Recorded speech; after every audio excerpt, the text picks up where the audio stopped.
Well, Hey, how are you doing? I'm pretty okay. Yeah, how are you? Yeah, yeah, we're doing pretty good. We're slowly getting different furniture. Uh, we have plans to try to buy like a used Nintendo Wii and get like Wii Sports because now we Oh yeah, have a TV. that sounds like fun. Yeah, I love the bowling game. It's like my favorite motion game. I think it's like Wii bowling. Yeah. Yeah, we need to get all this stuff. So we're trying to figure out. There's like a couple. There's a one used game store near us, and we'll probably ask them. But then we can see you can like order it online too. Yeah. Did you guys get It's your couch interesting.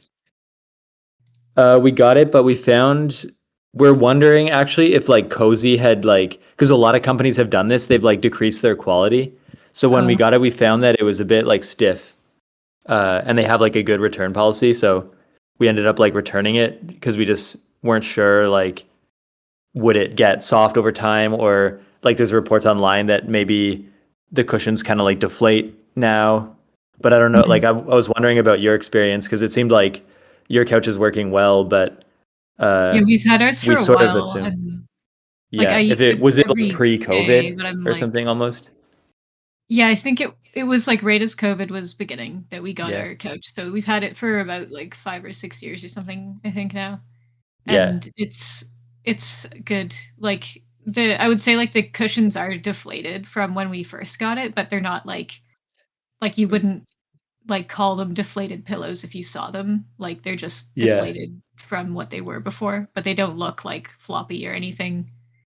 Like they're still Yeah, they good. could be. Yeah, that's what I think that like your couch is like broken in and the pillows are good enough quality that now like you're getting like maybe some Yeah. back support and stuff. Like I've But I feel 100% like seen that these, happen to yeah. like IKEA pillows and stuff. Like I know what you mean, Mm. how like they get Oh yeah. deflated and like yeah, I guess like the cushioning inside like Mm. clumps together or something. Like I've had that happen to other Right. furniture before too, yeah. Yeah, because we Mhm. also just we ordered like new Casper pillows when we got here, and we could notice like a stark like contrast in quality, like because we had our old Casper pillows like shipped a few days later, and we Yeah. can see like the old Casper pillows that we've been using for a couple of years are much more supportive than like the new ones, and people online are talking a lot about like Casper, like reducing the quality of their pillow stuffing. Right.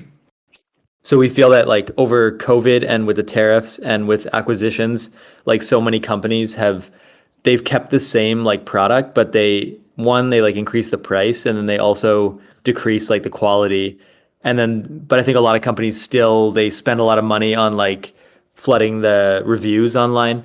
So, Oh so yeah. these companies have like, yeah, like companies have like a good reputation because they originally were good, and then they try to like get rid of all the bad reviews after they've reduced like quality, and so it's hard Yeah. to trust since we were like since it wasn't like good out of the box. Like I would be willing to trust that it would like break in over time, but we just weren't sure if we should like take the chance that it wouldn't just like degrade it rather than like Yeah. maintain the quality that you've seen or whatever. Yeah. Yeah, I guess it could be worth trying to find like a newer company too, because I find like companies that are focused on quality, like like pretty much I guess any company that's focused on quality will like they'll have like actually good quality products for the first like few years, but then after that it becomes about like supporting the people that are working there, so they start making like cuts to the quality to be like a quality business instead. So it's like less about the consumer, more about the company, and then it like shifts even more like that direction. Like I think it's like not a bad thing that happens, but like it does affect the actual like end product that the consumer gets. And it's Yeah. like yeah, with anything really, because I guess once a company like that starts getting popular too, like once you start having to mass produce things, it's like just easier to mass produce something that's cheaper, like more quickly and stuff like that too. So like maybe trying to find like a company that's newer that has like a smaller scale and is like focused on the actual like end product instead of like supporting the whole system around it would be like better. But I don't know any companies right now like that. Yeah, it's hard. Couches are kind of a mystery. Like the good ones that you can test in store, they're like really expensive. Mhm. And then there's not like many stores that just show you like a wide range of affordable couches. They would be nice if there was like a store where you could just sit on a bunch of couches. But whenever you can, they're always like fairly expensive and not there's nothing like stand out about them. Yeah, yeah, or it's like IKEA where it's like it's really convenient, but yeah, the furniture goes bad after like a few years or something. I guess depending Yeah, I on don't like have some of a. the I Mhm, have some IKEA furniture that's mhm. still it's like dressers and stuff like that, not like the fabric ones. Yeah. Yeah, because we had a IKEA couch before. It's interesting, actually, the two tiers of couch where there's like the IKEA like $200-300 couch where it's like pretty comfortable, but it it doesn't have like a lot of substance to it or something. Like it's fairly like lightweight, like we just had like metal legs or something. But once you go up to the class of couch where it's sort of like a larger box that kind of like fills the room and like visually like looks comfortable, uh, it's interesting that there's kind of like two different tiers like that. Where like if you're sitting on the couch, I feel like it might even not be that much different, but it's fun to like be on a large bulky thing with like pillows rather than as more of like a skinny metal frame with like some kind of mattressy Mhm. backing or something. Yeah. I was Is kind of it wondering though. is your new place like bigger than your old place? Yeah, I forget the old place, but this place is like 1,000 feet, so it has like a fairly it has a good sized like bottom floor, and then the staircase goes to like the two bedrooms, and there's a washroom upstairs with a shower, and then just a regular like a sink and a toilet like downstairs. Okay. Yeah, the 2 floors sounds nice then.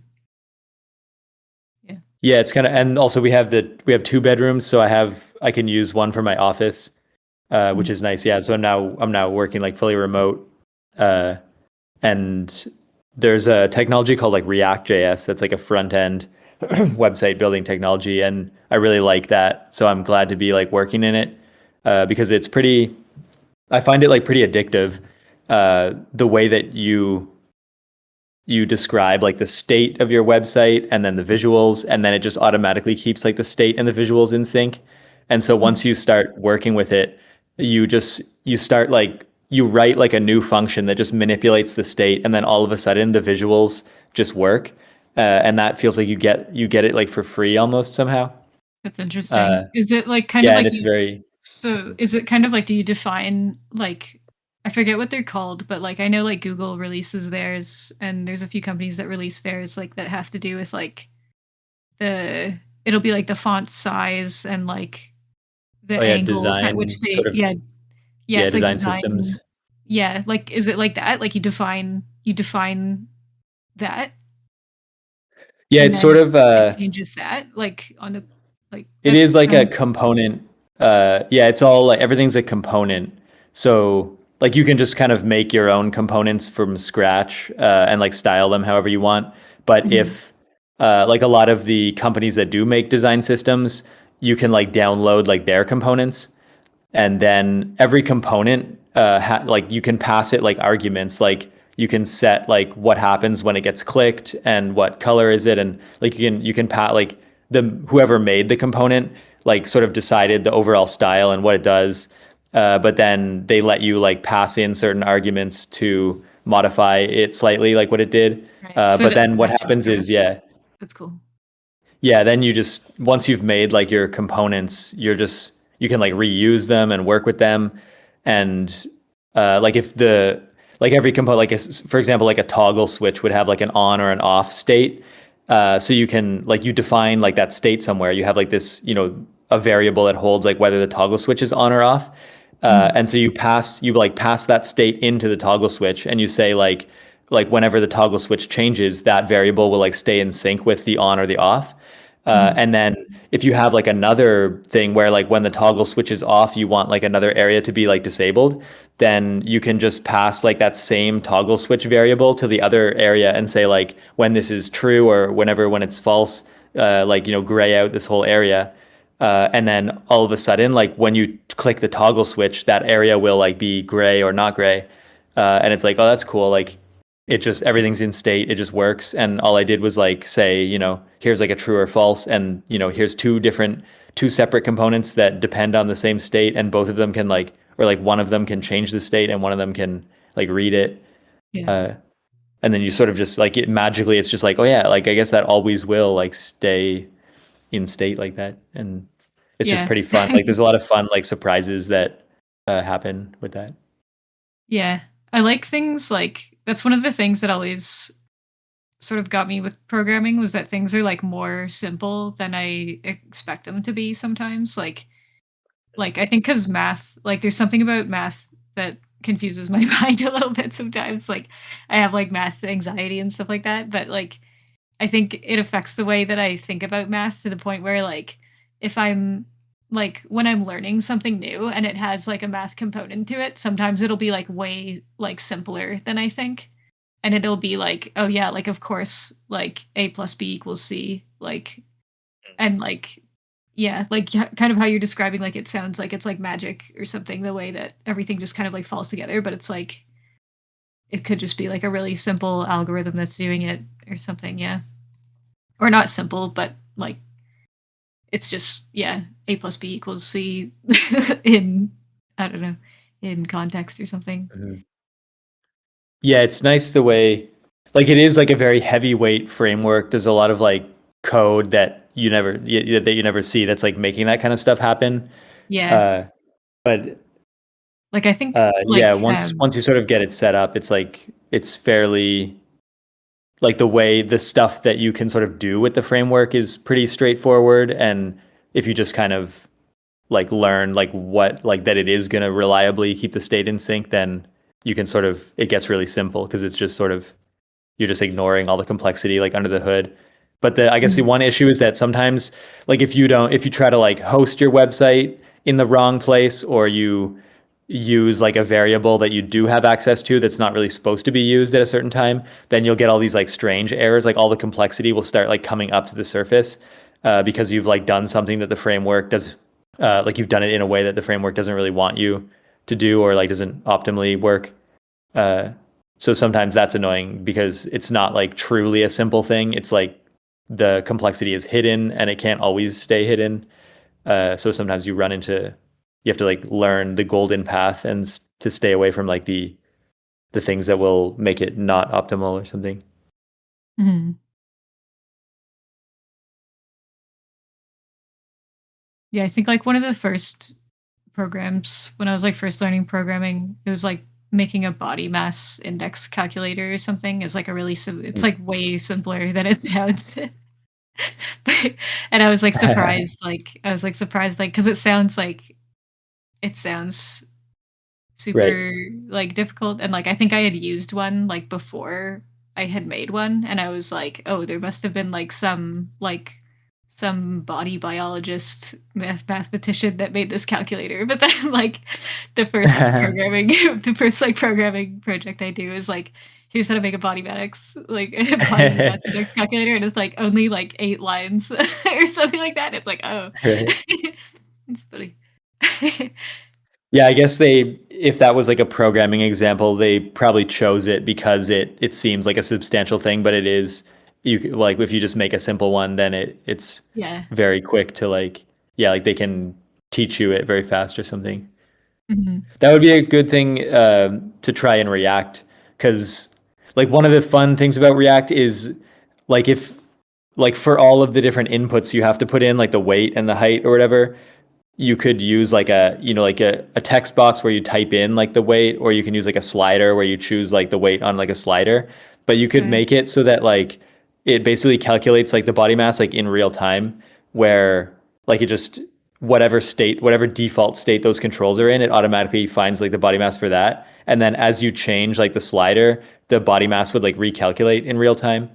Mm. And that's sort of a fun like that's not hard to do in any language, I guess. You could just have it like constantly like Yeah, whenever a control changes or something. just Uh, yeah. but yeah, it's fun. It's kind of fun in React because like you sort of just describe like this like you have variables that hold the state of each control, and then you just write like an equation that says like those variables calculate in this way to put like an answer in the answer box. And then if you just sort of tell React like keep those in sync, then they just will be in sync.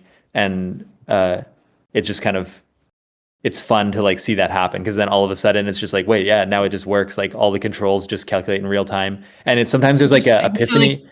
Like, Yeah, is there sometimes so there's an there's something yeah. different where you don't have to tell it to refresh?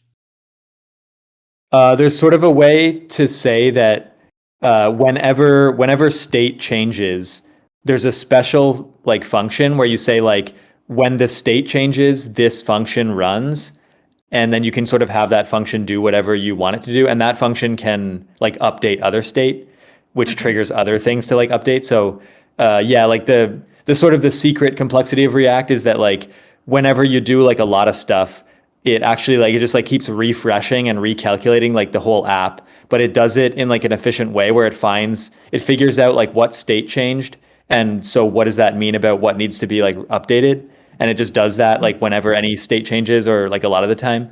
But it's like pretty fast, and it has like some optimizations where it tries to ignore state parts of the app that didn't change. But yeah, there's sort of a concept of like yeah, like each control would have state, and then you would have like another state variable that's like the body mass like answer, and that state would be like kind of calculated and updated based on the other states, and so you'd have like a hierarchy of states in some sense. And then Mhm. yeah, like if you wire it correctly, like it just those will stay in sync. But that's what's fun is then all of a sudden there's like a new use case where you can be like you could say like you could sort of visually watch like as the weight increases or the height increases, like how does the number change in like real time, and that's kind of fun. And then you could even take like you could say like that final body mass number next to it is like a bar chart thing, and the bar chart would go like you could see it flying up into like the green zone or the red zone, like as the final output number changes you could have like a chart that like animates that stays in sync with that other thing too. uh and then you sort of like you can extend it, and sort of fun to then be like, and then you could be like, well, I can grab like the dot on the chart, like there's a chart of like height and weight, you could grab the dot and move that around and all the numbers would change, and like the answer would change. uh and that's just like there's sort of like these fun like it gets your mind like going where you're like, oh yeah, and then you can just kind of start thinking about like, oh yeah, I can make this other thing and I already have all the information available, and once I wire it up like it'll just work. uh Mm. and it starts to feel like it almost feels like you can add some exciting things at the same speed that you're sort of like real, and then once you add them you're like, oh yeah, that would work that way, like now everything's in sync, and that kind of like then you get a new idea. And that's why it's like addictive to me, is that it's like uh it's just this process of like stumbling upon little extra things that you're like, oh yeah, that was easy, and Right. then you're It's like like, you're now I have less a new idea. Yeah. yeah, it's like you're Yeah. less limited by trying to figure it out, and, like, I guess it feels like your options are more open when you find information because you have to, like, think less about how to Mhm. make it work or something, yeah. You Yeah, said because it's all usually based on the I browser as well? yeah, it's all yeah, React.js like runs in the browser, and it's sort of it's like a framework that sits on top of like there's HTML, JavaScript, and CSS, and Mhm. like React has like special like syntax and stuff that sort of it allows you to like combine JavaScript and HTML, uh, and then there's another like additional thing you can use, which is called Tailwind, that lets you like write like styling information in a fairly concise way.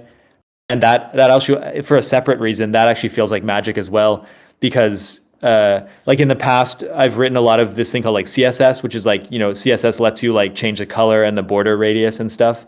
But there's this framework called Tailwind. Well, I guess it's like, I don't know if it would be called a framework, but what you can do is like if you want like if you have a button and the button has text on it, and you want like a certain width of like padding between the text and like the edges of the button, so the text is not like touching the edge of the button, it's like more padded. You can just Mhm. write like P-16, and then it'll put like 16 pixels of padding like on the button. And what's fun is that like in CSS, you can just write like padding 16 pixels. Uh, but that feels more like you're sort of saying what you want, like the full word padding and then colon and then 16 pixels. But when you can write just like P-16, and then sometimes like they'll be like hot reloading. So you write P-16, you save, and then you see the padding like appear in your website in the like the other half of your monitor. Mhm. That starts feeling like almost like, because then you can say like if you want a background color of blue, you say like BG dash blue. So you're basically writing like like BG-blue, like P16, and then you can do like W like 50 if you want like width 50. And suddenly like you're just sort of writing these like it starts feeling like you're just writing these tiny characters and stuff, but then you're changing like color and roundedness and layout. Uh, and Mm. that's like such a fun when that stuff is like working, you know, sometimes there'll be really annoying errors that are hard to diagnose, but when all that stuff is like working, it feels like it's like, yeah, I got my state and pulling in data and styling things, and it just feels like you can really create stuff like quickly, and that's it's a very like exciting to me that like I think to me that's at the moment that's like very much like the thing that feels like real like the kind of programming that I really identify as like the fun kind of programming. And I Mm. would expect that like other aspects of programming would be fun too, but a lot of a lot of the other jobs I've done in programming, they've been like very annoying and slow, and like you don't really get visual feedback. But this like sort of, you know, front end web development with like these modern like very like a lot of people have used them and written like help articles and tutorials online. Those are very fun at the moment. Yeah. Yeah, it's nice when there's like a language that people are like excited about using. Like I remember when I was learning Photoshop, like the Photoshop tutorials are like really, really fun to do and stuff like that, just because like everybody realizes how like fun of a tool it is. So it's like, Yeah. yeah, learning stuff that's fun. It's something that I like too. Yeah, I really enjoyed it. One time I took like a 2 day course on Photoshop, and the instructor was pretty cool, and he told some funny stories about like him learning Photoshop. Like he was like a regular artist. Like yeah, I think he was like a painter at one point, and then he took like a Photoshop course, but he had never really used a computer before. And he told this funny joke where like everyone else, like the instructor at the beginning of the course for him said like, you know, now like first open your browser, and then he doesn't know what a browser is because he's never like used a computer, and he looks around and he told the class, he's like everyone else is just like pretentiously like nodding like very like as if they're like, you know, oh, of course, like and that's his impression is that like everyone else is like of this upper class that knows what a browser is, and he's like, I don't, I don't know. But he made a lot of analogies to of saying that like Photoshop is like digital painting, and he kept telling us like, you know, if you want to like, he said a lot of people will commission him to like cut uh like, you know, like they'll have a photo of a deer and they're like, can you cut this deer out of the photo so I can put it on a t-shirt? And like he considers that to be like very easy, like now that he knows Photoshop, and he sort of taught us like well how to do that as well, like just to like cut, you know, something out of an image using like a, in this case like a mask or whatever. Mm. But he's like what you have to do is just like paint, you know, you got to use different Photoshop brushes to like paint to eliminate the other pixels and get like a good, you know, extraction of the thing.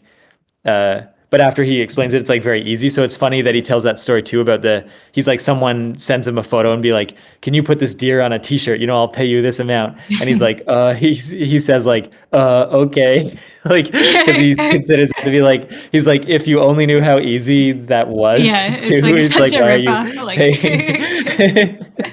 yeah, that's one of the things about, like, business and technology that, like like, how sometimes it's like when you see something like that, yeah, when somebody's charging something for something that's so simple. I had, like there's, like, a guy that does electronics repairs near us, and I was, like, getting like, he'll repair things for, like, $20, and it's, like, so nice because it's like, "Oh, okay, like, this guy knows." This guy, like, knows that we know that he knows, and he's charging, like, and he's charging accordingly, like What kind of stuff, like complicated stuff or just like what kind Yeah, of like, one of electronics? them like, I have one of those, like, really lightweight, like, DJI drones. So, like, that was one of them. Like, one of the wings, like, chipped or, like, one of the arms actually broke on it Hmm. because it flew into a tree. Uh, and they're actually, like, pretty cheap. Yes, they're pretty cheap to repair.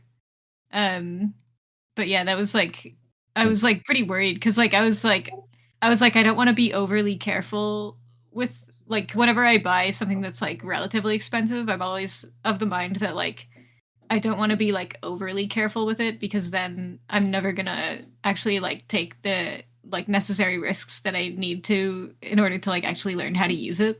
So that's how it ended up flying into a tree. Yeah, that's a good point. Yeah. So that's how I ended up That flying is, into a I tree guess with that, it. and that is like directly learning. I think like you sort of learn how much damage it can take, and the fact that you repaired it, like now you sort of know like what it can handle. You know what will break it, what will not, by learning that.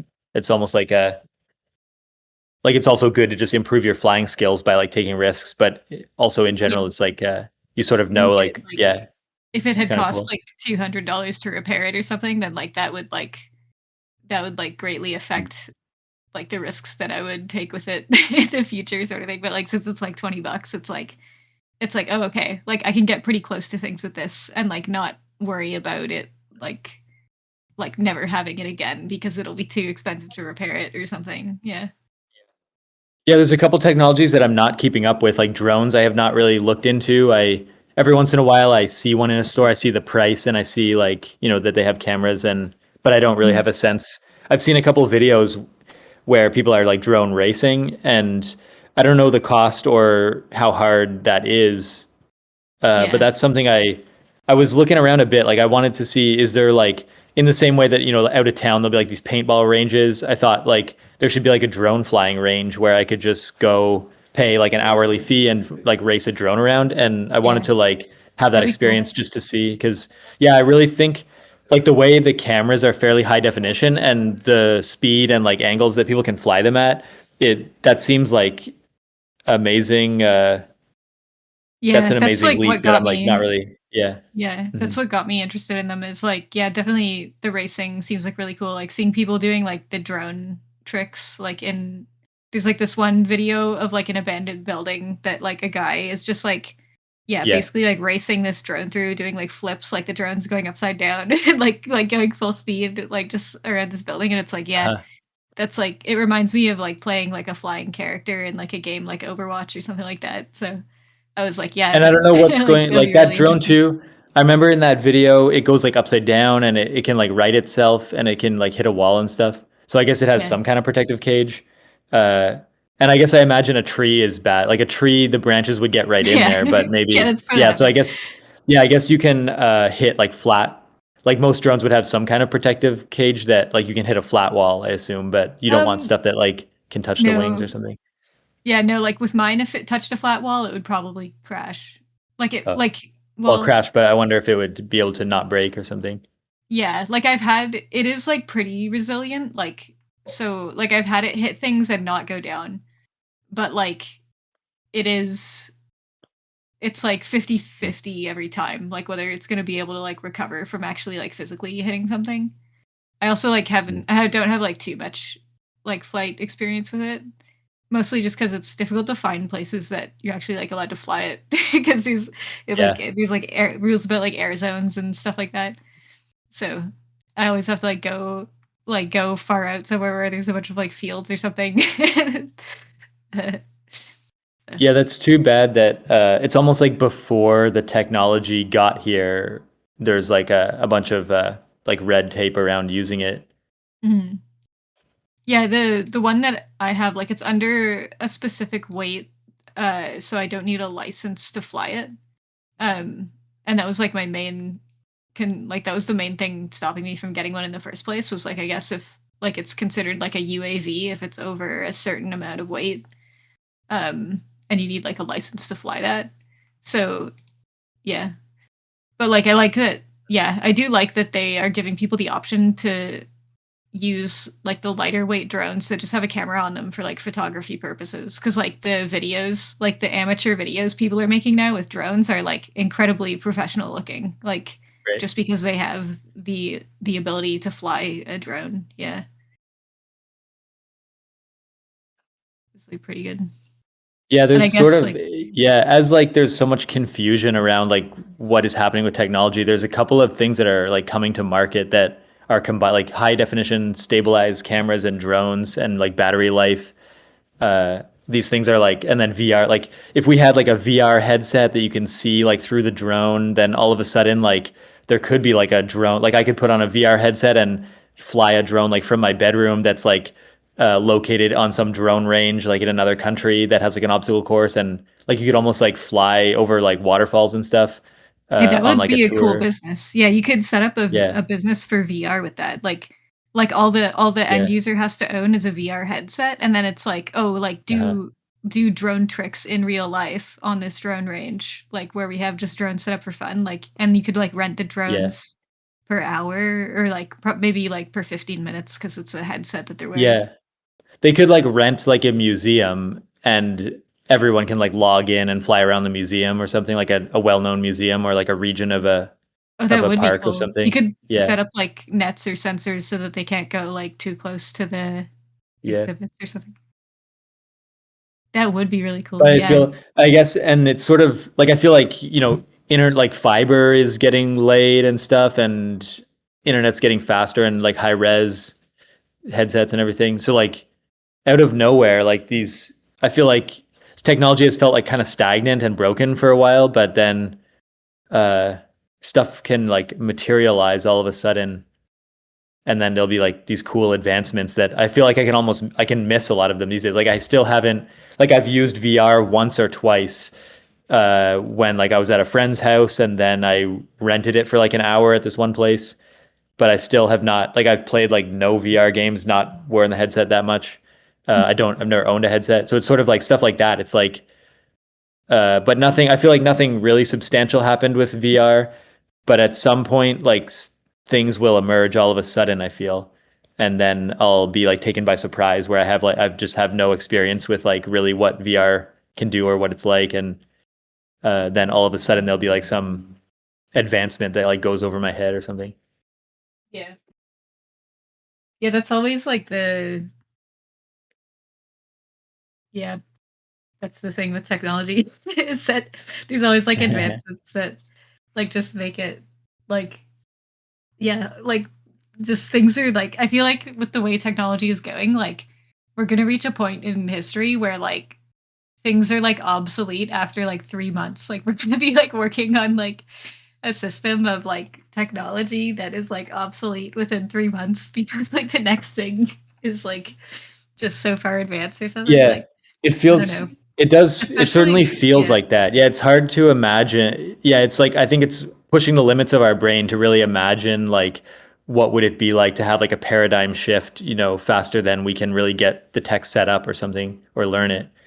Yeah. Uh, yeah, because one thing was, I think a huge like once you can put on a VR headset and have crisp like monitors of any size and readable text inside the VR, then that means, and if you had let's say you had wireless internet as well, all of a sudden you can go to any coffee shop or any park or be walking and you can see your monitor and like have a keyboard. Like let's say you have a little like fanny pack with a keyboard even, or some, like let's say there's gloves that have a keyboard in them. All of a sudden you could walk around and you can, in your field of vision, you can read and write text. Like you could basically everything you need to do your job. Like if you're sitting on a train, you can just sit on the train with a keyboard on your lap and the VR headset, and that's just as good or better than like the setup I have at home with like a monitor where like, but that's like a huge thing because right now like for 8 hours a day, I'm sort of like tethered to a desk. Like I need my monitor, my keyboard to really efficiently work.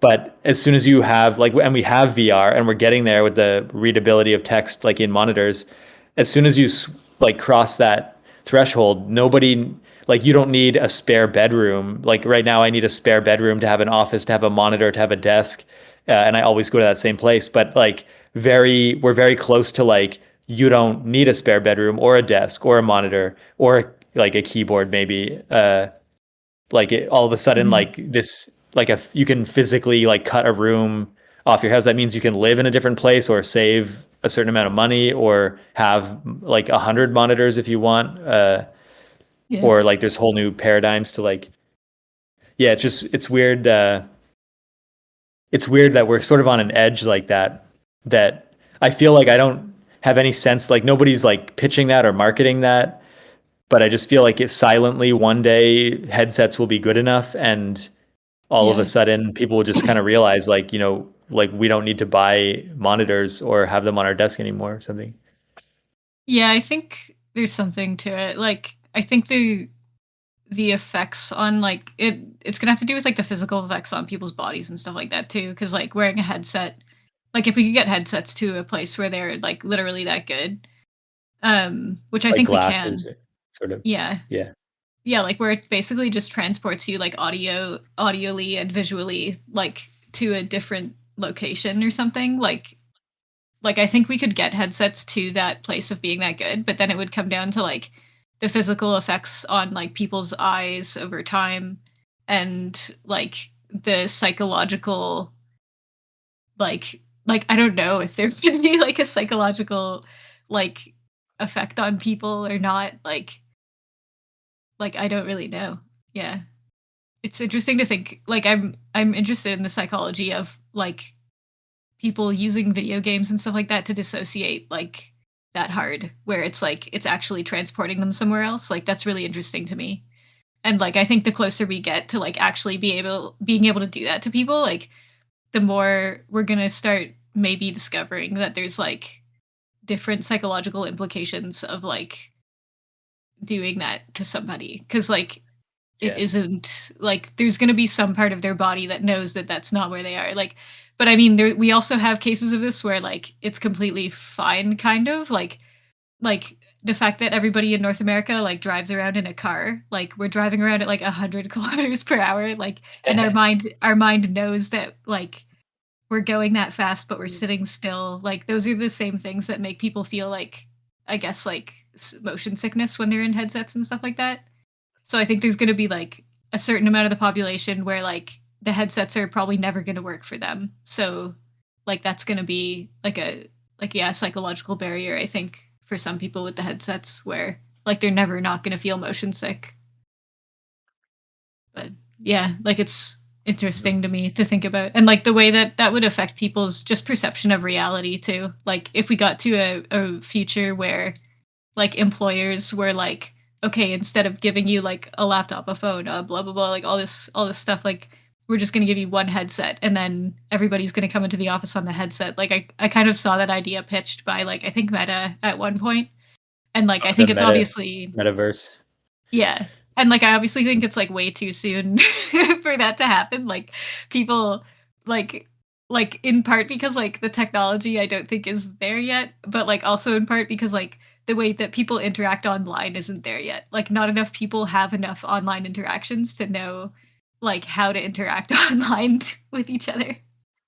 Like, because I think it always does remove, like, yeah, a certain amount of, like, anonymity from people, like, even if everybody is still using their name and stuff, the fact that they're not, like, speaking directly to someone's face, they do Yeah. act differently. So it's like and some people can't handle that yet, I think in work contexts. Yeah, definitely like I think our generation for sure, like I was reflecting on the fact that every time I was in a multiplayer video game, pretty much in my life, the only point of the game is to like shoot everyone every other human player you see, like shoot them immediately. And that was the Mhm. only like way to socially interact was like shoot another person.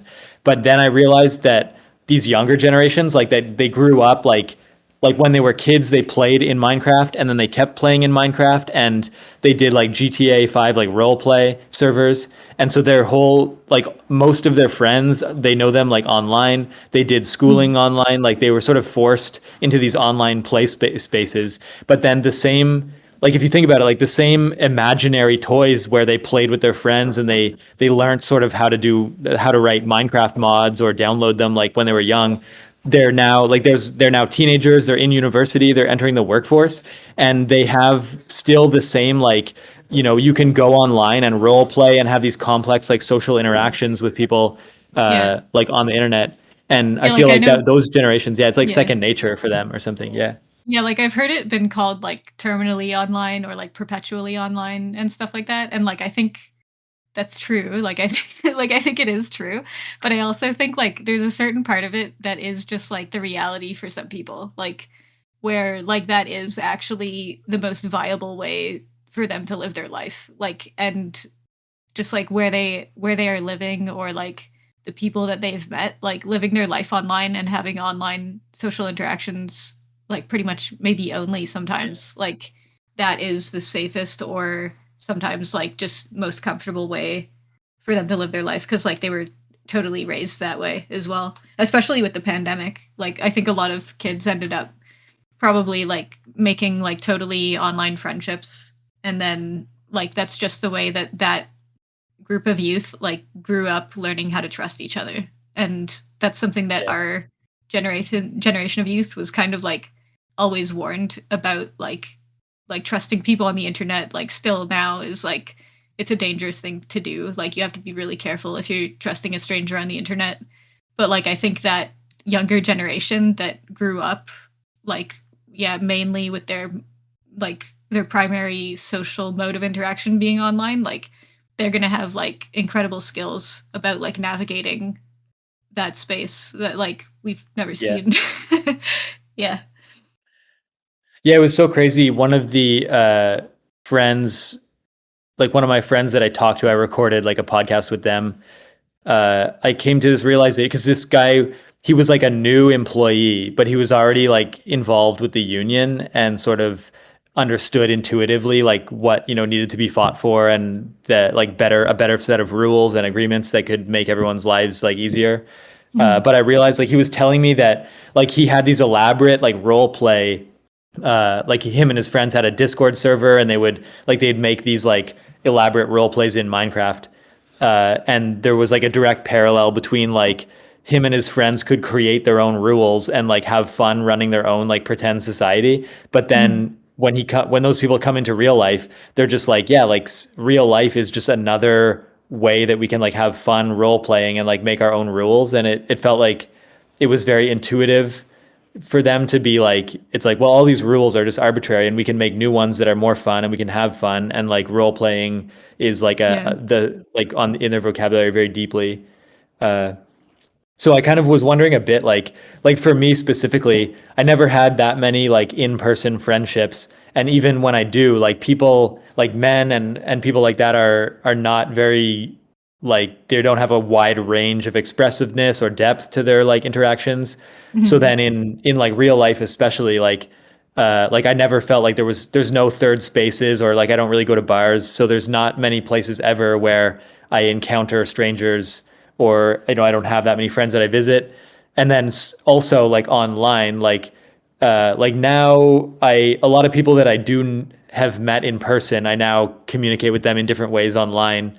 So I sort of have like a week like hybrid of like a handful of friends that I encounter online like occasionally.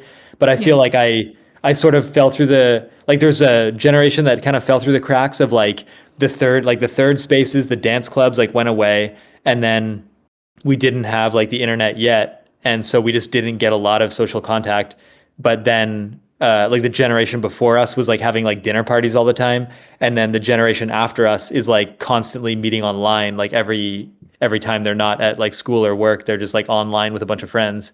Right. uh Yeah. and then I feel like both of those are like I feel like the richness of the experience is similar to the in-person people or the online people. And the only issue is like when I have one foot in either side and I don't really get that much like social interaction from either, I feel like that was kind of like the transition point where it felt like, neither is great. Yeah. But now I wonder sort of what, if somebody has like a full wholesome like online set of friendships, I wonder if they are like, they're missing maybe body language in some regard, but that's not like a huge, like if they're sort of Yeah. pretending to have like alternate, like if they're doing a lot of role play, I feel like role play is able to fill in those gaps of like different ways of expressing yourself and communicating, that Yeah. it's almost like the like what we would be learning from body language, we learn by impersonating like others through role play. We sort of pick up those Yeah. skills of like reading people. Yeah. Yeah, I think there's something interesting about role play where like it's kind of like you don't like for me anyway, like it's almost like sometimes I don't know how I'm actually going to feel in a situation until I like put myself through a scenario in my head of like being in that situation or like do a role play scenario where I'm in that situation or something. like it's like a way, I guess, of um like troubleshooting like how somebody or yourself is going to like react or something in some cases. Yeah. Yeah, I guess it's a very like thorough way of Yeah. I've heard of yeah, like almost like a yeah, I've heard there's something called alexithymia, which is like the inability to like tell how oneself is feeling. And I guess it's like I don't know, I'm not like too read up on it. I just know that it's like a I guess like a psychological phenomenon or like a neurological way to be is like to have this thing called alexithymia. But I think something like role play would be like it could be useful in situations like with people that have something like that too. Or like because yeah, it would be like putting them in a situation where like it's like okay, like this is the situation and like this is how you're feeling in this situation, but like the situation isn't real. And like that's like how other people, I guess, normally experience their feelings is like they're able to predict how they would feel about something. But like yeah, like I think role play could be useful for like a subset of people like that like have more trouble like experiencing their emotions. I guess that is like I've heard that's a common thing with men. Maybe not alexithymia, but just like men because of like their hormone difference like feel less emotional than women a lot. So like I think maybe like role play is like a good way to yeah, to yeah. like yeah, like open up like some sort of emotional doorway to be like, oh, it's Yeah, like I think it is yeah, good. Yeah. yeah, 'Cause you could do like you can like do stuff in like role play almost gives you like an excuse to do things that you can claim are like not like you can do whatever you want and then just claim it's part of the role play so you don't feel like you are like you can yeah, you can like publicly do yeah. stuff that Like the you stakes don't aren't as yeah. high. Yeah, Yeah, your reputation is like protected by the fact that you could dismiss it as like role play, but then if you like whatever you role play and you find it's useful, then you can incorporate it like in real life having tried it out already. And I feel like that's it's like a way of expanding one's like yeah. emotional like landscape without uh being like embarrassed or something. Yeah, yeah, I'm just thinking, like, a good way to explain it is, like, it's like if you're the type of person that believes that there are such things as stupid questions, then roleplay might be a good option for Yeah. you. 'Cause it's like it is, like, the exact, like, avoiding, like yeah, avoiding things like asking stupid questions and stuff like that is, like, almost, like, one of the reasons for roleplay because it's, like, an opportunity to bring up that scenario and then see how people see what happens.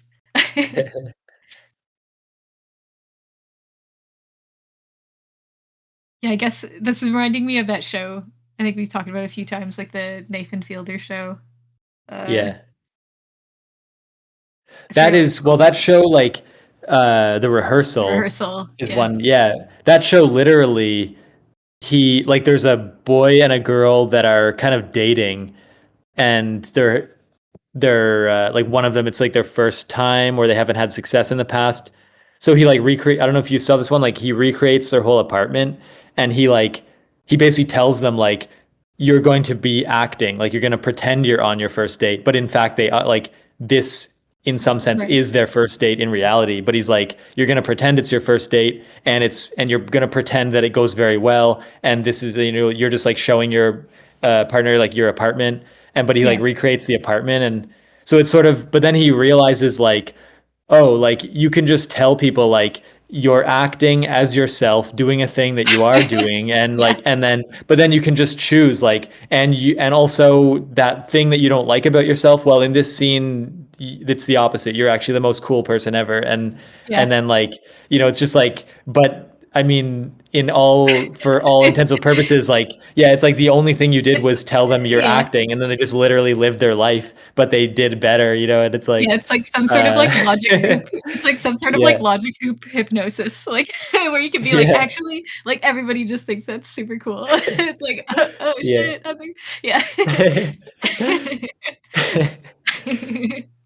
Yeah, it's so funny though because like that, like when we go to work, we are kind of like role playing as an employee that works for like the company that we work for, and like we modify certain behaviors to fit like the scene or whatever, that like because it's all everyone's like has a certain unspoken like expectations of how people will like dress and act and everything.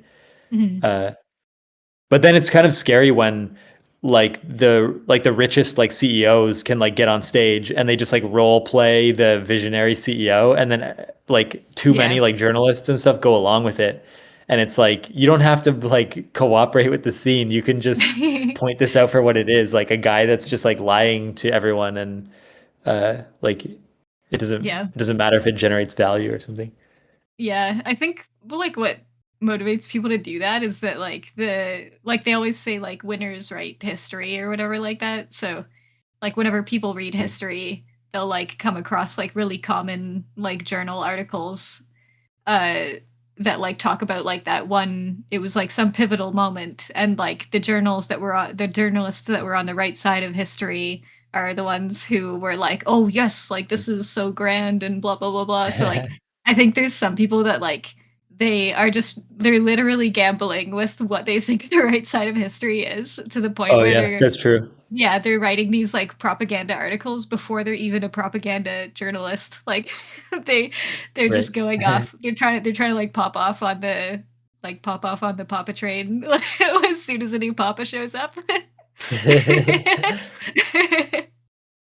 So it's I guess I like, don't know if it's yeah. just because of the podcasts that I've been like finding, but it feels like a little bit like the contrarian, the anti-tech side is gaining in like popularity.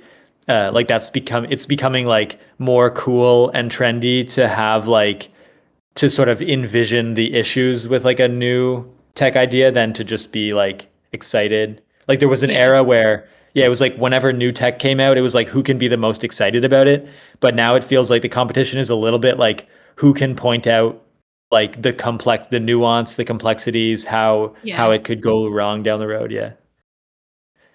Yeah, it did seem like at some point there was, and I don't know if it's just because we were younger, like it seemed like, yeah, the person that was the most excited about a technology was like the one that knew the most about it or something too. But then there was like a point where that changed. And it was like the people who know the most about the technology, like they're not the most excited anymore. Yeah, I Yeah. wonder. There's the whole like it was like the MKBHD era, like that YouTuber, and he was just like so excited about every new technology that came out. And for a while, like I was too, people were, and so you'd like watch his videos, and they have like really nice like videography, and he's like really excited about like new monitors and stuff. I haven't Yeah. checked in. Like there was sort of a point where it felt like tech is getting kind of dumb and it doesn't make sense. Like I don't want to see someone be like weirdly excited about it. I just want them to point out like this is another phone that is going Yeah. to have battery issues, like Yeah. It's been a while since I've had a video that is like legitimately like excited about something, like hit me correctly. Like where Mhm. like yeah, there was like a little bit of time like post pandemic where I found that kind of like magical feeling again, where it was like almost like the beginning of the Xbox era, like launching the console excitement for like video games. Like yeah, I was like able to like recreate a bit of that magical feeling again, which is like nice. But it's always like it's difficult to find like videos or like spaces where that is the case, where like everybody is like hyped up for something that they believe is like good, and like Yeah, like everything. Yeah. Mhm. there's like a certain way. There's a certain yeah, and like there's just a certain way I guess of marketing that is gone now, that I feel like Right. could be reintroduced and is not harmful. And like it has to do with with like mid 2000s video game marketing or something like that. But like Yeah, there's a lot of somehow bad marketing in that era too, but there was like a very specific niche of like market that hit us, I think, that was like yeah, it's like maybe it wouldn't stand up to the Mhm. test of time now, but like we could recreate it. Like they could recreate the hopeful feeling of that space. I forget how I used to like intake ads. I feel like these days like I never see ads on TV, and for streaming I always do like I pay for like 1 month at a time of like the ad free. So the only time I ever like I hear ads on podcasts, but I always like skip them. So I don't even know what they Mhm. are. And then so the only time I see an ad is like I'll be like searching something on the internet and I'll see like a crappy like ad that's not rendering properly like in the browser, and it'll be like for some random thing. So there's never, very rarely do I see like and then I guess maybe walking around town I would see ads, but maybe not. I forget even like how did I learn like for the N64 for like video games for the iPhones. Yeah, how did that get to us first? Yeah, I wonder. A couple, I think, yeah, I guess somehow like, I like know all, I we guess have all my cousins. friends, yeah, Yeah. it was like all the friends that were around me in university, they would start talking about like the new iPhone, and then at some point I would watch like some clips from the press conference, and that could be exciting or something. Yeah, like, I think pretty much, like, when we were first learning to use the computer as well, that was, like, the main thing to go to was, like, what's going on with games, because like, we weren't looking up, like, the news. So, it Oh was, yeah, I like, remember like there was, like, searching peak like Halo. fire and stuff like that, and, like, yeah, like, Yeah. I think that was pretty much what I basically used the computer mostly for, like, music and, like, video games and stuff like that, and then just, like, forums of, like, people just talking about all types of different random stuff because I was trying to, like, explore the world. Yeah, So it's, like, the yeah, hardware really that I was interesting looking at time. next, like you know how like Steam is going to release like their Steam box and the VR headset and something else Mhm. like the controllers or whatever. I was I kind don't of think I heard thinking about the like headset yet, but yeah, yeah, they're doing it's like just a typical VR headset, but that's cool. it like I guess it streams. I think it's also like self-contained, but it can stream from your PC at a fairly good rate apparently. So people are Yeah. kind of excited that like a little bit lighter, a little bit uh more, it's like wireless. Mhm. Uh so that I feel like it's interesting to me because I'm right on the edge of like I would like to own like a gaming PC that is not Windows. I think that would be kind of fun. Like then I would have, you know, I work with a Mac and then I would game with a Linux machine. But the only Mhm. issue is like I don't know, like I want to edit videos and I want to use Blender and stuff, and sometimes that doesn't work so great on Linux, but since the Steam Deck exists, like Steam Deck runs Linux, and people are connecting headphones and they're doing Wi-Fi, and that's working for games. So if it's the same OS, like on the Steam, like sort of the little Steam Cube like PC that they're making, uh, maybe like it'll just maybe Wi-Fi will work and Bluetooth will work and different Yeah. apps might work, but it's always like flaky. Sometimes Linux has these weird glitches where like an app just won't work. Yeah. Uh, but I was kind of excited for that. Like, you know, one of the outlets I like was actually, they were invited to Bellevue, which is a town like near where I live now, where Valve's like headquarters is. Uh, and they went and they checked out like the hardware and stuff. And so I was kind of cool. It's like, it would be like, I was a little bit excited of like, yeah, maybe I will get like this Steam OS, like little desktop thing, and I'll get the headset. And for the first time, I'll sort of check out different VR games, but even then it doesn't feel like I'm really excited about that. It's sort of like I could take it or leave it. Like I'm not even sure if I'll get any of it or something. Mhm. It's almost like I'm more excited to buy like a used Nintendo Wii and play bowling.